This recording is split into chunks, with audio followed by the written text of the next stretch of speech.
So we're in episode 43. We're on the countdown to 50 already. I can't believe it. We've already decided for episode 50 it's going to be me in the hot seat for the first time in 50 episodes. People are going to be asking me questions. So I'm shiting myself, to be fair.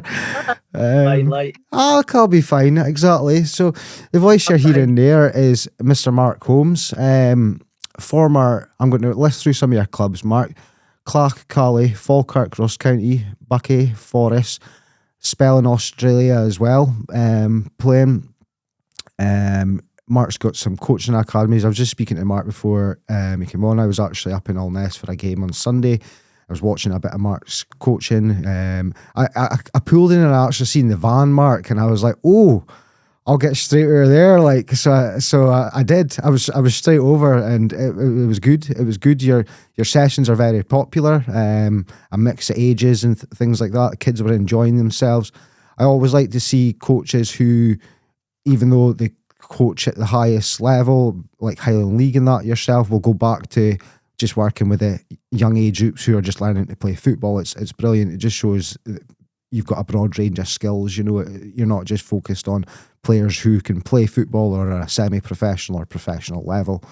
With the podcast, Mark, we're going to get into loads of stuff because we've got stuff to speak about coaching, we've got stuff to speak about Africa, there's books, there's a fair story on how your career ended and things like that. But my first question is always the same.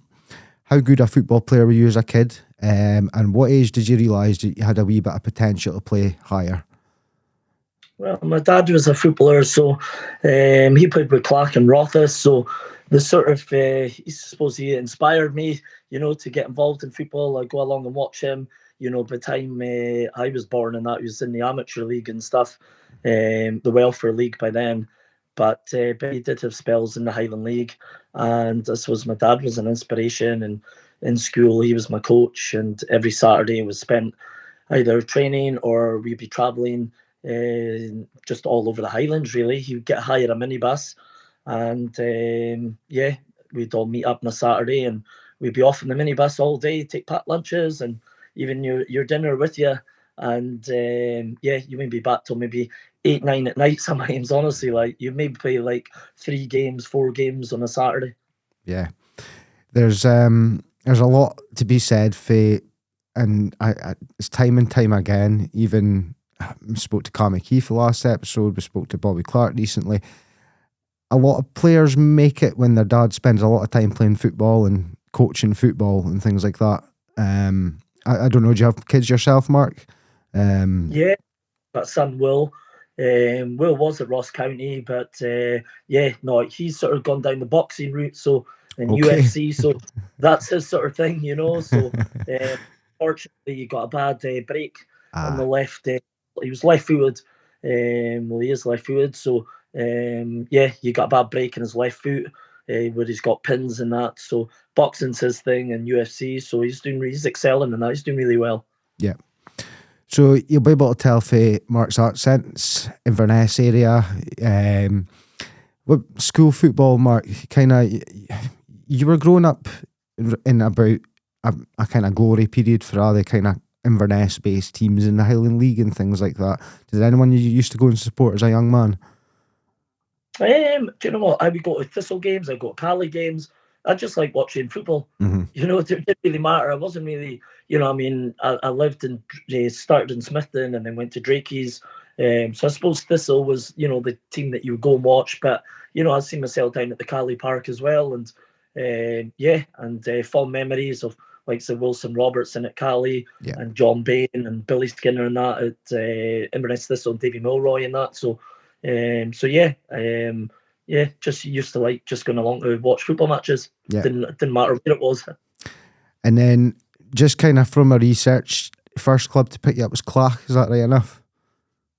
Yeah, I mean, you know, started in the Street League, which is a great for kids in Inverness and out with, and then went on to the Youth League, and then went from Youth League on to Amateur League, and from Amateur League on to North Caledonian League, and then the North Caledonian League was like with Clach, and then broke into the first team, and then that was sort of me in the Highland League then. Yeah. So you'd been playing men's football for a young age, Mark. You say, what would you say, kind of early age of breaking into men's football? Would you be maybe 14, 15 years old? Yeah, about 15. Yeah. We've kind of spoke about this with players before. Do you think that was the making of you, kind of going into the physical man's game at 14, 15? It toughens you up and gets you used to and playing the game a different way, doesn't it? Yeah, I mean, it's a great grounding, and, what I lacked on maybe height at the time and strength at the time, I got passion from within, so, you just, yeah, I wasn't fearing of nothing.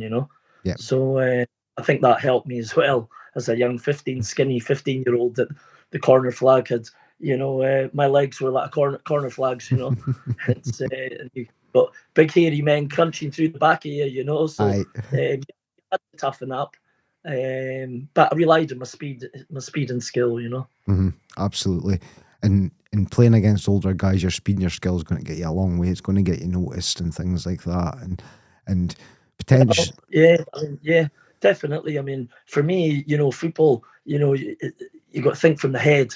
You got the feet, that's your tools. But, if you've got a good, decent football brain, even at a young age, I mean, it's definitely going to help you, Absolutely.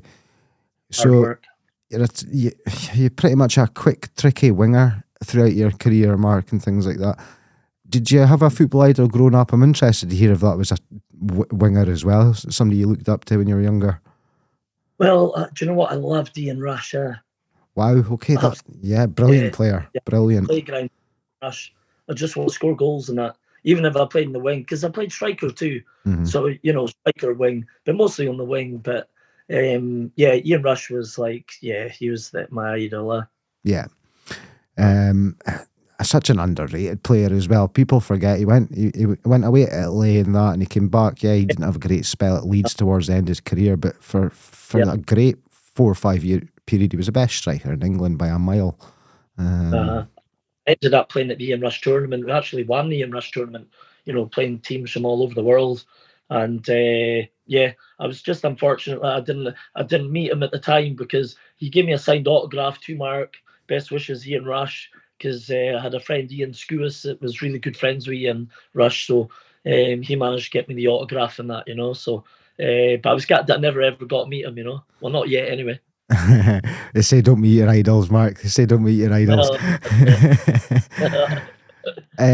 So from Clach, you kind of went quickly to Caley under Sergey. Sergey's he's going to be coming on the podcast in a few episodes' time. So from a research and listening to other podcasts, you seem to rate Sergey quite highly. Sergey, for me, see, confidence-wise, I mean, when Alan Smart broke into the Scotland under-21 team, he pulled me aside and he says, "Mark, you can do this."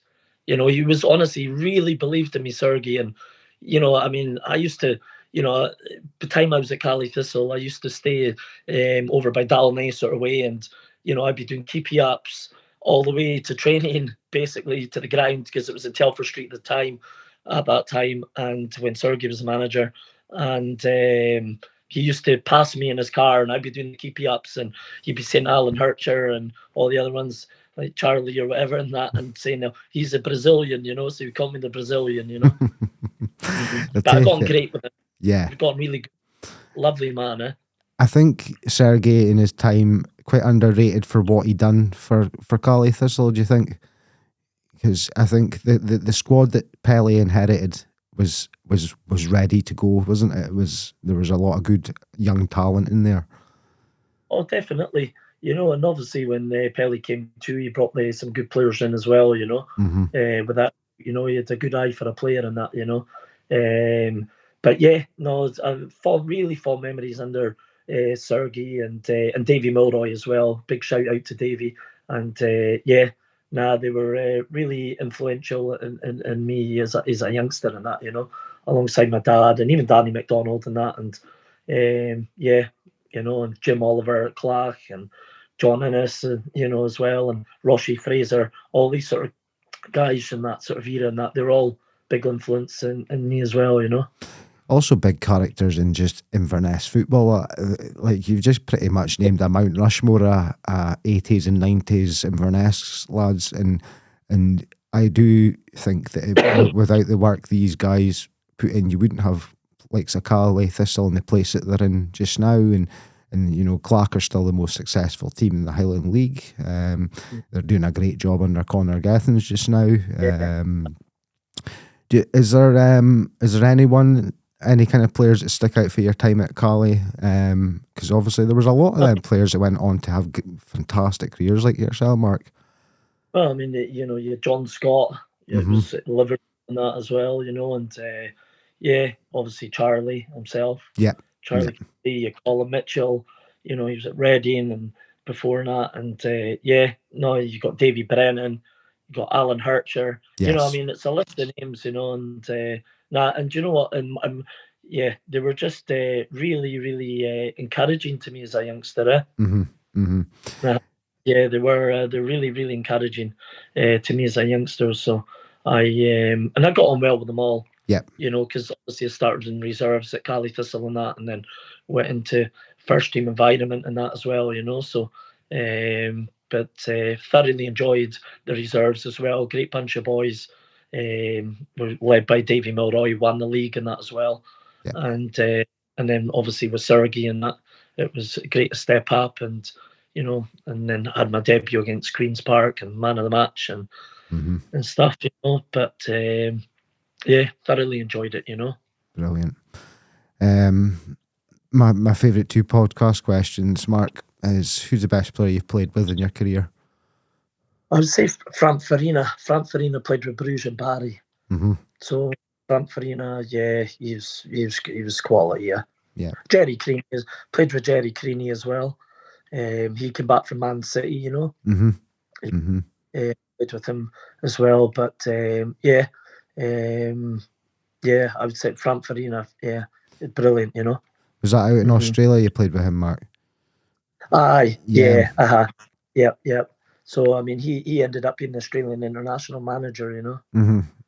That's where I know the name from. Yeah. Later on. But I mean, it was a great experience for me as well, you know. Good man. And that's why I left Caley Thistle at the time, you know, when Steve came in. Yeah. I was there for a little while, but then got the opportunity to go to Vancouver Whitecaps, led by a guy, Carl Valentine at the time, but I ended up George Cowie. Yeah, from West Ham. George was from West Yeah. Is that the George? Yeah, same George Cowie from West Ham. Yeah. And Hearts, So you know, George got us a move out to Australia, and it was a great experience. You know, loved it. You've got to take these opportunities as a young man, don't you, Mark? I totally agree. It's we were just speaking to Bobby Clark, and we were speaking to Cammy Keith about experiences in America. These guys went over to college and done things, and it's one of these things you can't pass up, you know. Same going to Australia yourself. Flip side the question, Mark, who's the best player you've played against?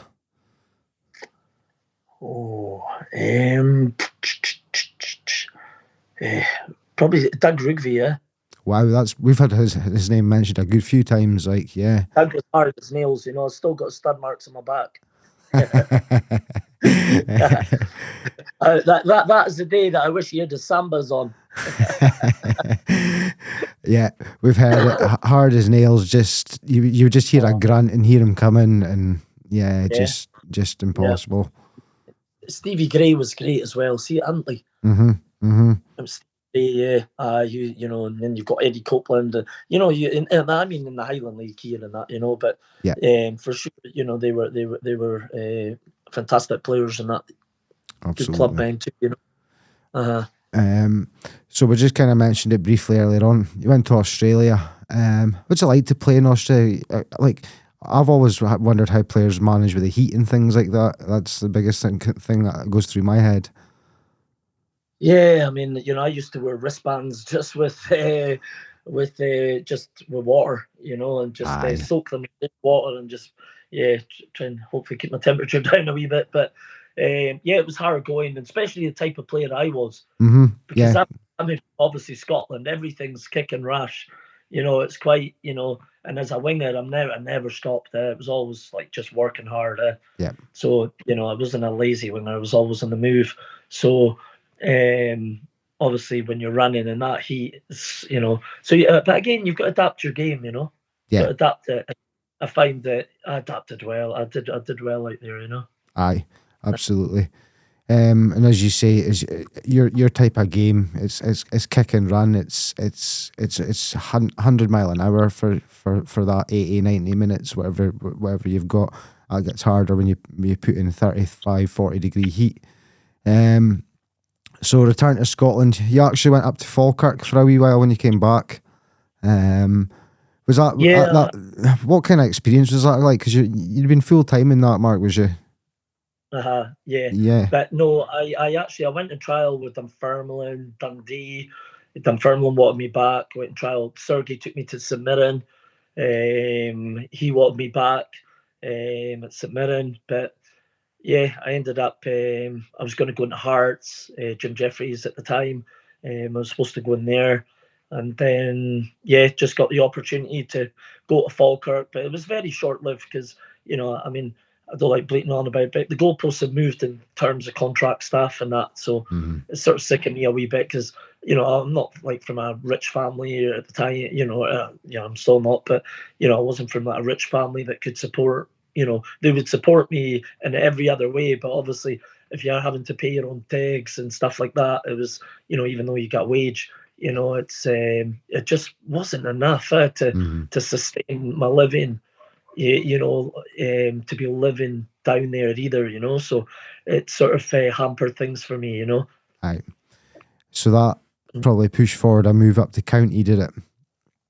Well, yeah, I mean, I actually came back to Forest. I ended up signing for Forest, won the North of Scotland Cup final with Forest, and previous won the qualifying cup with Clach. Yeah. So yeah, I mean, so that was sort of 2 successful stints at both clubs, and both clubs, I take to my heart.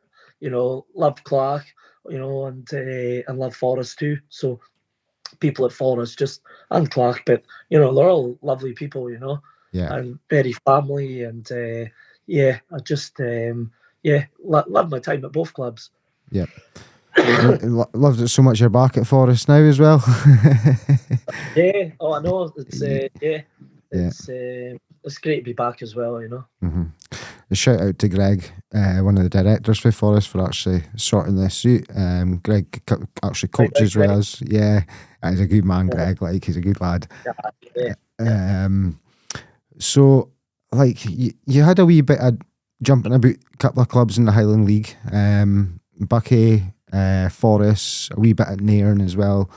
But do you want to just kind of talk through how your career ended? Is it 27 your career ended at, Mark?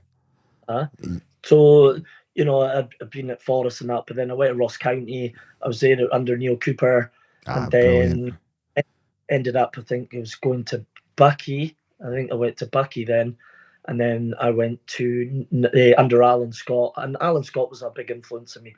And Billy, Billy Anderson, 2 great guys. Scott Anderson's dad, and it's Aberdeen. So and played with Scott too. So we had a great dressing room at Bucky. And again, what a great club, honestly. Great club, great fans and backroom people, and Sandra in the back, making the cups of tea and everything, and she's really lovely people, Yeah. And then I went to Nairn. I was and with Peter and Michael McIntosh, and again Peter and Michael, at Nairn. I mean, they couldn't have done enough for the players, honestly. Yeah. That's my experience anyway. And that was under Ronnie Sharp. So. Ronnie, yeah. And again, Ronnie was a big influence too. Always encouraging, and we finished 5th that season. So I think that was the highest Nairn had finished since 1976 or 5 or something.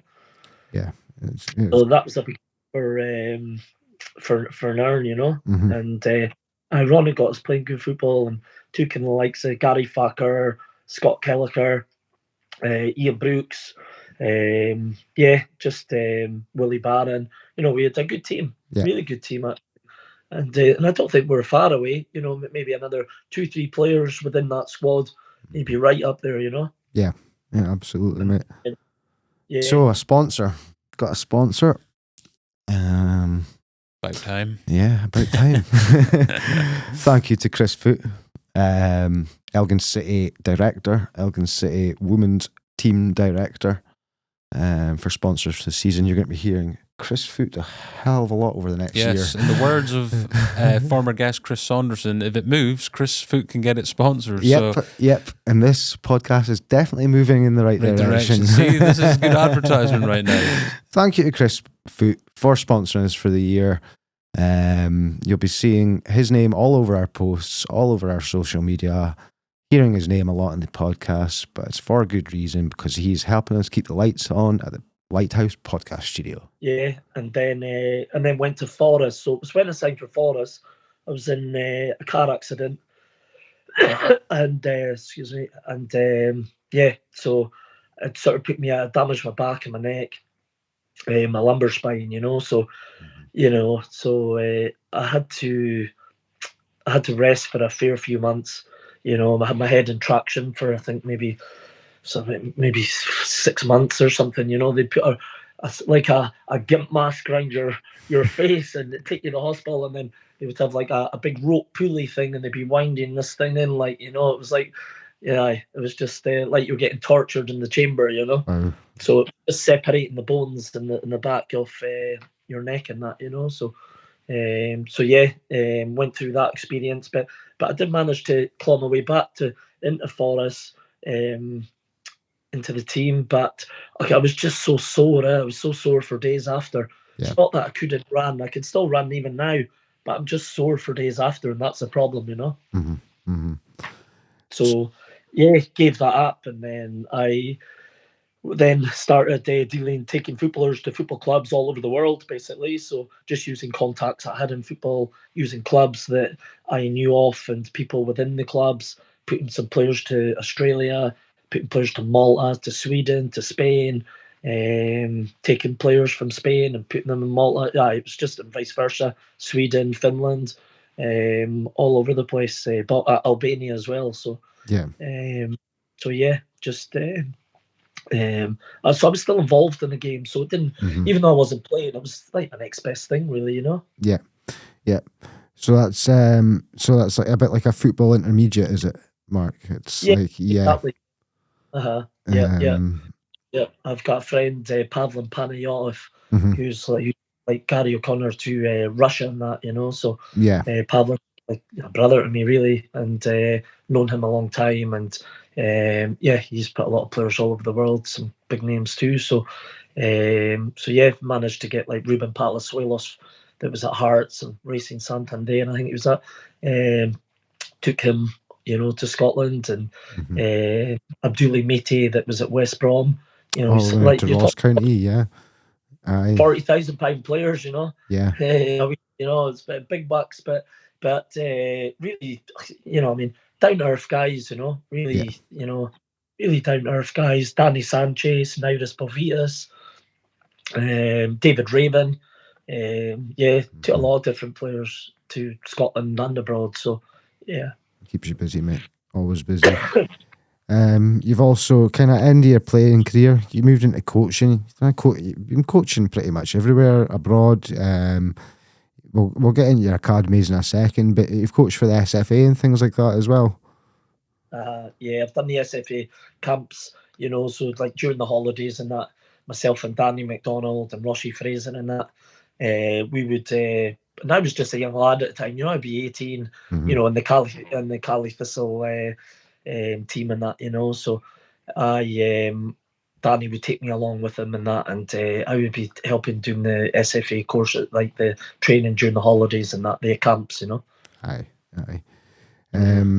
Coaching badges as well, kind of after just working through them, you know, but I've been coaching, you know, since a young age. My dad was a football coach, you know, and produced likes of Mark McCulloch that went to Dunfermline, Caley, Ross County.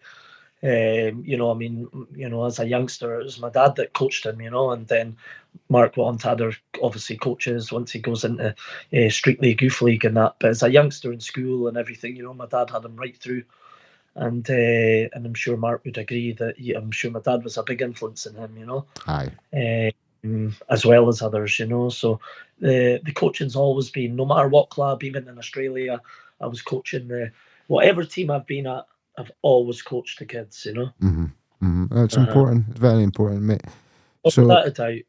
markholmesacademy.co.uk. How did it first come about? I just thought, well, my daughter was going to French lessons, and I just thought, something like it's a French lady that's teaching her. Well, I played football. I've been around. I've played semi-professional. I've played professional. So I just thought, well, maybe I could teach the kids. And it's just and just that's really how it came about. So pass on my knowledge to, make a living out of it, and so it's good. Yeah. As I say, I've watched your session up at Allness, but it's Inverness, Bewley and Invergordon, is that right? And Aviemore as well. And Aviemore.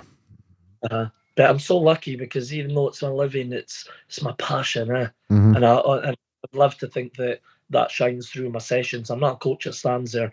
Like, I'm so animated, I'm so positive, I'm so get them upbeat, and everything's like, and I mean, I don't know what session you saw me at the other day, but I take age 3 to 4 right up to like 14, 15, and then I've got the adults as well, so. Yeah.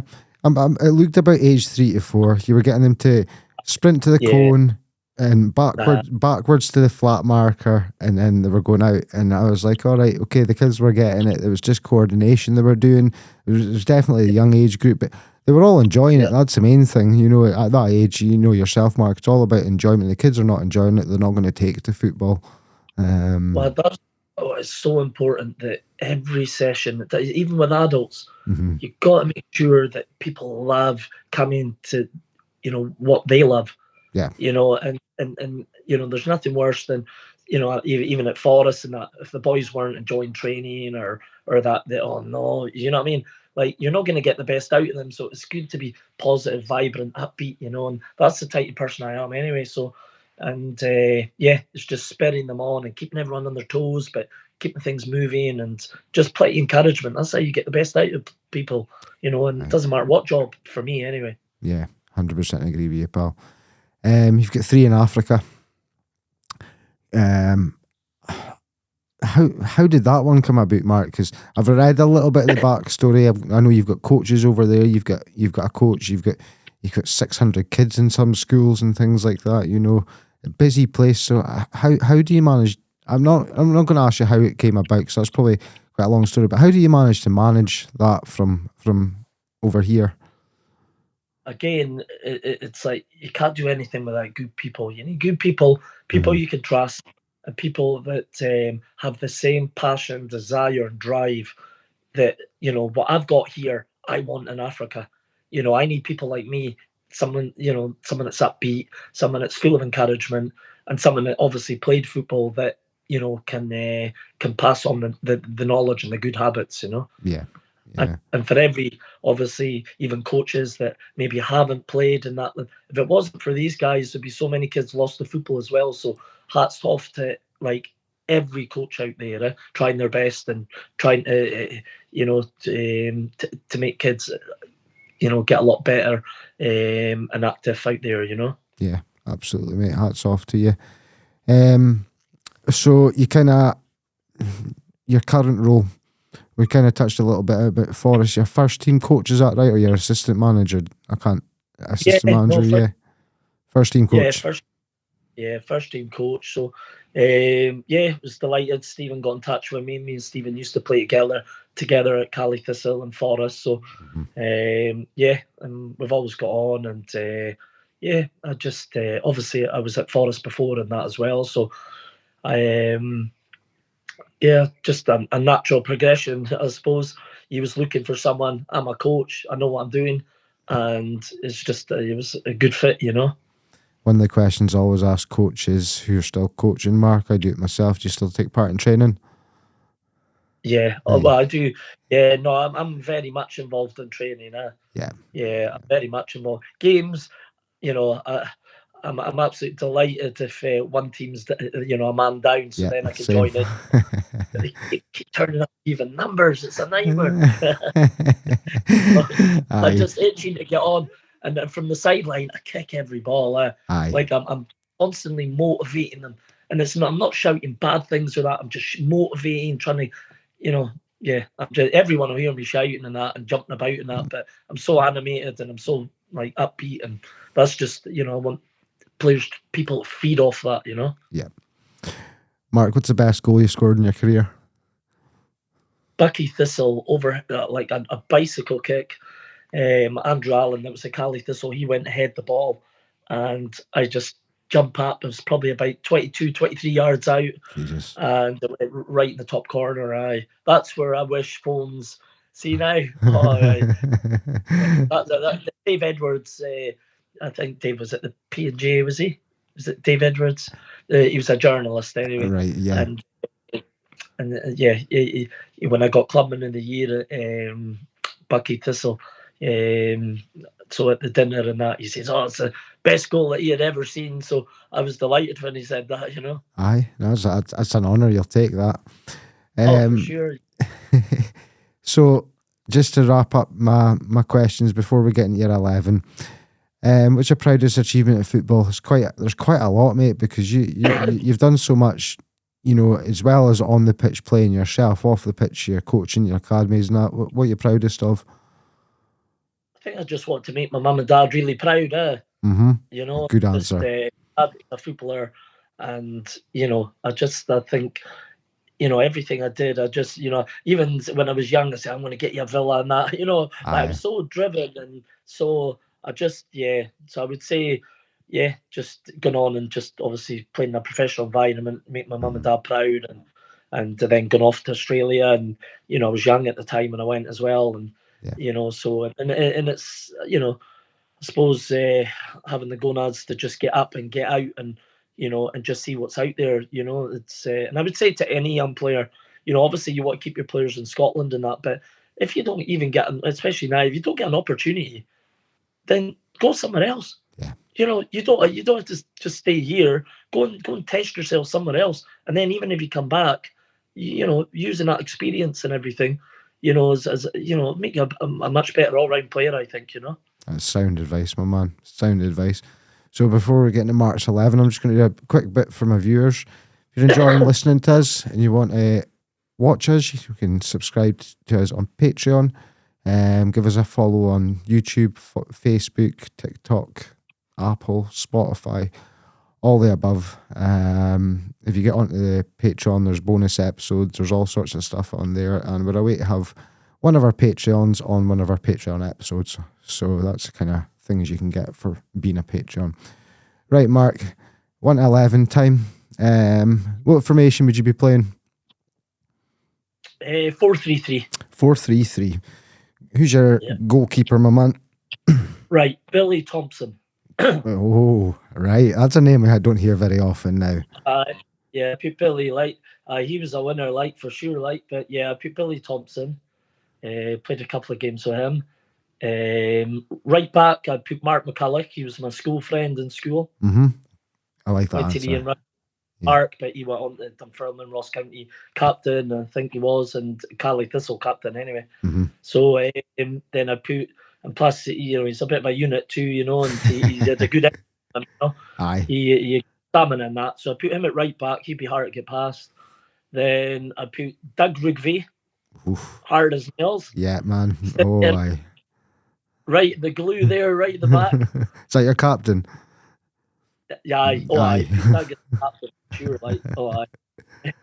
Don't do what you're told. You get the clip right plug, Pretty much. And then Martin Corrigan, he was at Falkirk. Martin Corrigan. I remember that. Yeah. Well, maybe as well, but and then out of left back, I put Stuart Golobeck. Oh, aye, for Caley. Yeah, brilliant player. Left foot. Again, that back four would be quite a hard back because they're all quite nails, mm-hmm. So and they're all quite, like Stuart, Golobeck on the left. He was a better footballer than Mark McCulloch, but Mark McCulloch had, like the strength and the physique. and that hard to get past too. So, but Stuart had a great left one in him. So yeah, and then Darius Adamchuk played a couple of games with Darius. Yeah. He was at Dundee, wasn't he? Sorry? Darius was at Dundee for a good bit, wasn't he? Yeah. It's a Rangers as well. Yeah, that's right. Aye. A lovely guy, yeah. Really nice guy. Yeah, quiet, but a real nice guy, yeah. A boy, Casey Weirman, he was an Australian international.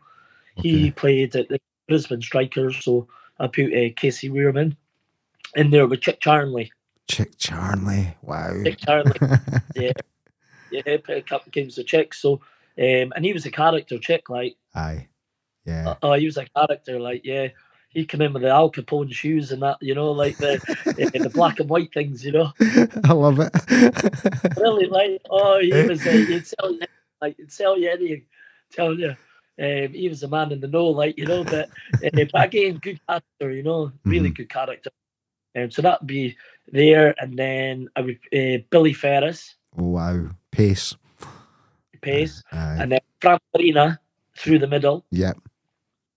And although he played probably more on the right, I put Ian Anderson that went to Toulouse. Okay. All right. Yeah. Okay. So I could actually switch either Billy. I'm sure could play in both anyway. Yeah. So and same with Ian because they had the ability, but Ian was a fantastic player. So what ability? You played at you've obviously played at quite a high level, That Mark. Is Billy the quickest player you've ever seen? Billy was quick, but do you know what? So it's lacking nowadays. Billy, he was brave. He could take players on. He had speed, and he was tenacious. He wouldn't shirk a tackle or that, Yeah. And all the treatment that he got over the years and that, but for sure, and a great guy too. Mm-hmm. Very encouraging. Yeah. I've not seen Billy in quite a while, but a lovely guy too, Yeah. Top man. Well, before we get into the last question, thank you very much for the last wee while, Mark. It's been a pleasure. Keep up the good work. You bring a lot of football to people out in Africa and things like that. Give Mark's website a check out. If you've got any kids that are wanting to get into football, Mark's got coaching schools all over the north of Scotland. Give him a shout. It's markholmesacademy.co.uk. I got my tongue twisted there. And obviously, you'll see Mark down at Forest games as well. Shout out to Greg for sorting out this podcast. You'll hear from Greg on a podcast soon. That'll be interesting for Greg. He'll probably be shiting himself. Right, Mark, I always finish off on the last question, my man. Same question, sorry. If you have one penalty save your life that needs scoring, who takes a penalty for you? Gary Thacker. Yep, we've had Gary before. Yeah, might be one of the best players the Highland League's ever seen as well. Yeah, listen, Gary was a great player, and he could have made my squad in there. Wasn't the fastest Gary, but I tell you, football brain, and going back to when I first started this podcast, when I said football is one with the brain. You've obviously got the tools and that, but if you've got a smart up here, then what you lacked for in speed, oh God, what a football brain, eh? Yeah. Top man, Mark. Top man. Well, I got a lot more players too in that, but off the top of my head, and a big shout out to Davy Mackay at Forest as well, who's doing a fantastic job with Stephen, as well. And Tony, the chairman. Come on, the can. So if you're listening to this, I can actually tell you who my next episode is going to be because I'll be getting the Patreon. These are getting done well in advance. So we'll have Billy Uckerton for our next episode. Billy's a bit of a character, so I'm sure. No, Billy. Billy was, I think Billy made his debut for Caley Thistle. I think he was about 40. I think he was. It's mad, isn't it? About 40, honestly. Yeah. Yeah. But what a player. Yeah.